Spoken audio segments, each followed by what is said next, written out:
Hello fans and friends across the universe. Welcome to my YouTube channel From Me to You. My name's Keir Smith. I made a video a couple of months back which I called The Problem with Flowers in the Dirt, and as the title suggests, it's not a favourite of mine, and despite having some excellent songs on there, I've always thought it was a mixed bag. And so I wanted to make today's video as a companion piece to that video because people often compare 1989's Flowers in the Dirt with the follow-up album, 1993's Off the Ground. And it's easy to see why. It's the next album for a start. Both albums have 12 songs on them. Both albums feature songwriting collaborations with Elvis Costello, 4 on Flowers in the Dirt and 2 on Off the Ground. And both albums feature the same touring band, bar a change of drummer. Chris Whitten, who played on the Flowers in the Dirt album, was replaced by Blair Cunningham, who played on the Off the Ground album. And both albums were released and followed by world tours played to huge audiences. But there are a few differences between the two albums. The chart positions for a start. Flowers in the Dirt was a #1 album in the UK, whereas Off the Ground only peaked as high as number 5. But in the US, Flowers in the Dirt only reached number 21, whereas Off the Ground crept up to number 17. One big difference between the two albums is that Off the Ground was played and recorded live in the studio, minus the overdubs and production techniques that were so prevalent on Flowers in the Dirt. Another difference is Off the Ground received lukewarm reviews upon its release, whereas Flowers in the Dirt received largely positive reviews. But personally, of the two albums, I've always preferred Off the Ground. But I'd like to take this moment to point out that Flowers in the Dirt is superior in terms of the album cover. This is an excellent album cover, whereas this one isn't. It'd have been okay but for the dangling feet. So I'll talk about the songs on the Off the Ground album in a minute, but I thought that this was worth pointing out. The New World Tour, the tour that followed the release of the Off the Ground album, was my introduction to Paul as a live performer. And I first saw this show on a music channel called VH1 in the mid-90s. I would have only been about 15. That was some 26, 27 years ago. And I sat and I recorded the show on VHS, which I've still got to this day. And look, I've wrote Paul McCartney's name on the side of it and put sticky tape over it so everyone in the house knew exactly what it was and not to tape over it. Though, knowing me, I probably hid the video in my room for fear of someone doing just that. And I thought that this was rather cute. I'd sat and I'd written out the track listing with the heading Paul McCartney live in Charlotte. But at this point in my life, as a 15-year-old boy, I didn't own too many Wings or McCartney albums. Red Rose Speedway, certainly, Band on the Run, maybe McCartney 2 at this point. And so this tour and this show gave me the opportunity to hear songs like Every Night from the McCartney album for the very first time. And of course, Looking for Changes, Hope of Deliverance, Biker Like an Icon, Peace in the Neighbourhood, and Come On People from the Off the Ground album. And so I have very fond memories of watching this show over and over again, and maybe that influences my love for the Off the Ground album. I suspect it probably does. When I broke down the Flowers in the Dirt album, I did so in 4 sections. I had excellent, very good, good/okay, and a few that I really didn't care for. And so I thought I'd do the same thing with the Off the Ground album, but there are only 2 sections here. The songs are either excellent or very good. So we'll start with the top tier songs, and first up is Looking for Changes, and this is a socially conscious plea against animal testing, but I think it's heartfelt. The lyrics are really well written despite the grim subject matter.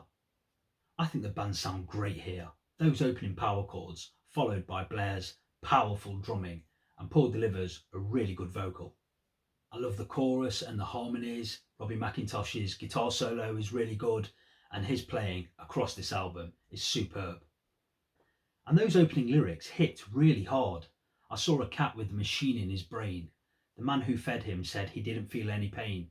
I'd like to see that man take out that machine and stick it in his own brain. You know what I mean. I love it. I still get excited when I hear it now. Great song.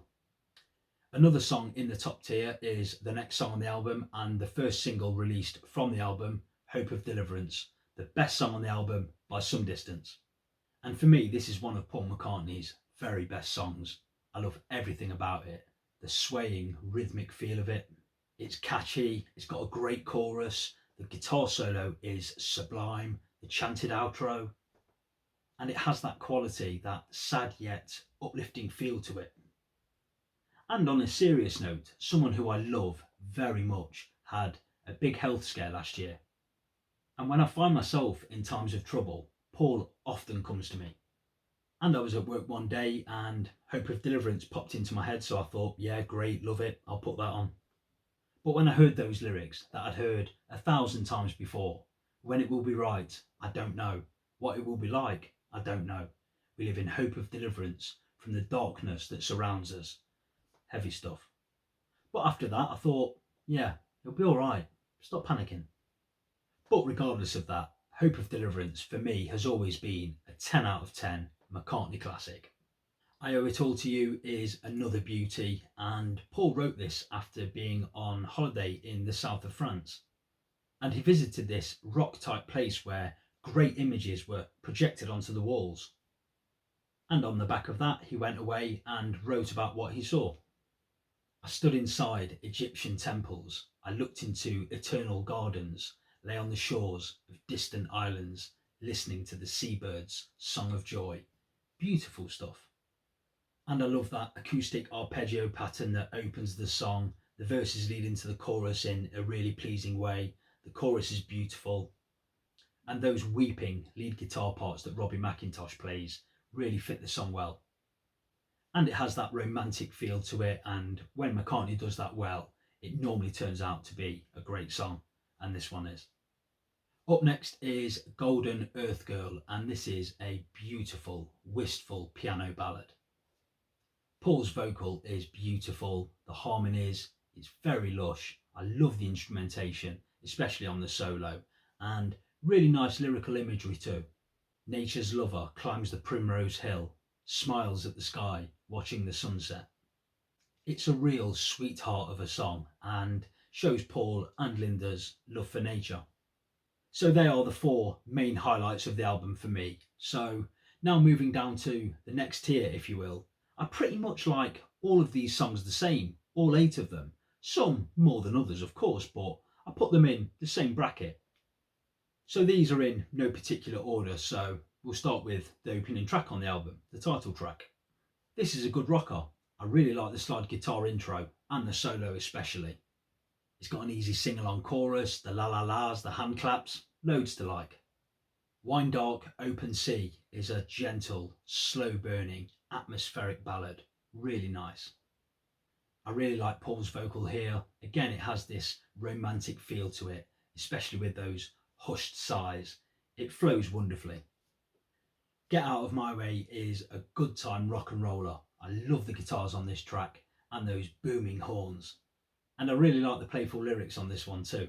I can't help it if I'm starting to smile. I've got a full gas tank and it's only a mile till I'll be with my little woman. I'm ready to see her. And of course, the rousing chorus. It's good stuff. Peace in the Neighbourhood. It's hard not to like a song that starts with the lyric, "The best thing I ever saw was a man who loved his wife." It's got a really nice, laid-back groove to it, great harmonies, and I love the guitar work at the end.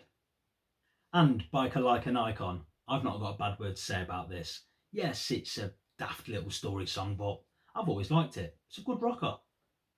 I think it's a really good tune, and I love the way that Paul grunts his way through that vocal when he sings, slowly watching Precious Water drip away. The Lovers That Never Were, another really good song, one of the 2 collaborations here with Elvis Costello. It's a bittersweet song of unrequited love, toughened up by those pounding drums. And I think that you can hear Elvis Costello's influence on the writing when Paul sings "Say Goodbye" or "Anything." And I love that lyric. For as long as the trees throw down blossoms and leaves, I know there will be a parade of unpainted dreams. And this is one of the songs from this album that has really grown on me through the years. I think it's a really good song. Come On People, Paul's plea for a better future, a mini epic, another really good song. Sure, the lyrics are a little bit simplistic, but it works, it builds nicely. I really like the dramatic orchestration.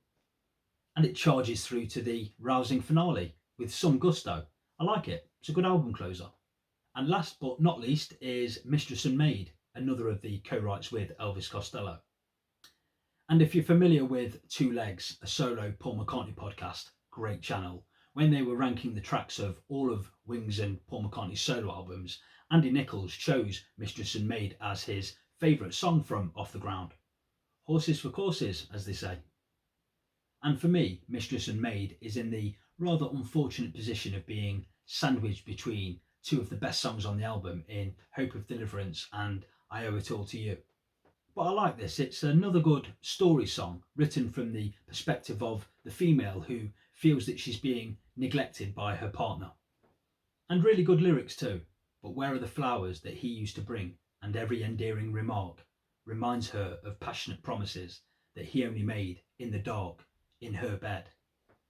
And it's backed by a 15-piece orchestra, really nice instrumentation throughout, another good song. And of course, we've got the snippet of a bonus track tagged on the end of the album too. Cosmically Conscious, which is such a joy, very likeable. Off the Ground was produced by Julian Mendelssohn and Paul, just one other producer compared to the 4 producers and Paul on Flowers in the Dirt. And I think that Off the Ground retains its focus and flows better as an album for that reason. From what I read, Off the Ground is seen as an unspectacular, middling Paul album. But I think there's loads of great melodies here, pop hooks and very good songs. But on the whole, I think it's a very good McCartney album and a thoroughly enjoyable listen. But what do you think? Do you like the Off the Ground album? What are your favourite songs from the album? Do you think it's better than Flowers in the Dirt? Or do you rank it lower down the pecking order? Please leave your thoughts in the comments section below. Please give the video the thumbs up if you enjoyed it. Please subscribe to the channel. There'll be lots more to come. Thanks as always for watching. See you next time.